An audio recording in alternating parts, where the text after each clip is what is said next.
Pahiya lang si Giselle sa ginawa niya na nagpatawag siya ng mga pulis para ipadakip nga itong si Moira dahil yun ang kanyang hinala na si Moira talaga ang nagtago sa kanyang papa.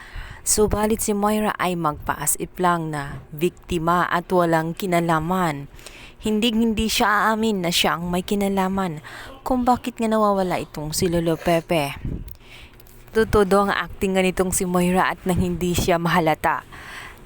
Maging ang tendera kasi ay binayaran nitong si Moira nang sa ganun hindi siya tuluyang paghinalaan. Sinabi pa ni Moira na bakit hindi na lang pagtulong-tulungan nilang hanapin bilang pamilya etong si Lolo Pepe at saka na lang daw siya pagagalitan at aawayin muli kapag nakita na itong si Lolo Pepe.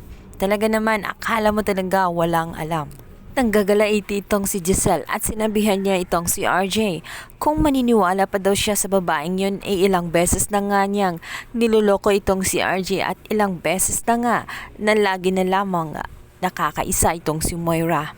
Hindi naniniwala si Giselle sa acting nito at kahit anong alibay ni Moira ay hindi mawawala ang galit ni Giselle sa babaeng yun.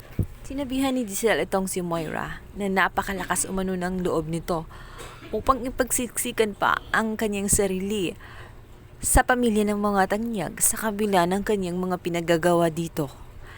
Grabe ang galit ni Giselle dito kay Moira. At sinabihan niyang hindi magbabago ang kanilang iniisip dito dahil kahit hindi nila naaktuhan na hawak ni Moira itong si Lolo Pepe ay hindi pa rin magbabago ang kanilang hinala at si Moira pa rin ang nag-iisang prime suspect nila. At hindi titigil nga itong si Giselle hanggat hindi makikita itong si Lolo Pepe ay patuloy pa rin nilang mamanmanan ang mga kilos nitong si Moira dahil walang ibang tanging makakagawa sa matanda dahil wala naman itong naging kaaway maliban lamang kay Moira.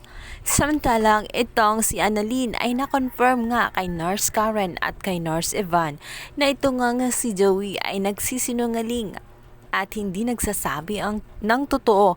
Kaya naman ang sabi niya rito sa kanyang mga kaibigan na talagang confirm na itong si Zoe ay may kinalaman rin sa pagkawala ng kanyang lolo, hindi lang itong si Moira.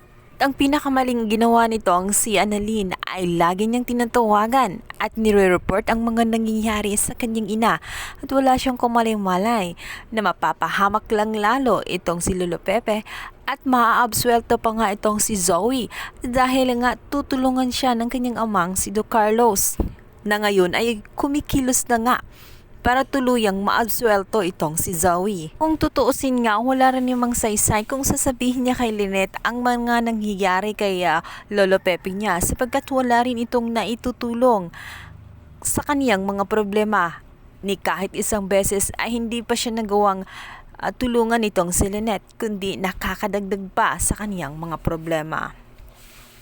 Kabilang banda, ito ngang si Kinito ay babalik ng Pilipinas dahil ang usapan nila nitong si Lolo Pepe ay mauuna siya subalit isang araw na ngang lumipas hindi pa ito nakasunod sa kanya kaya naman labi siyang nag-aalala sa matanda.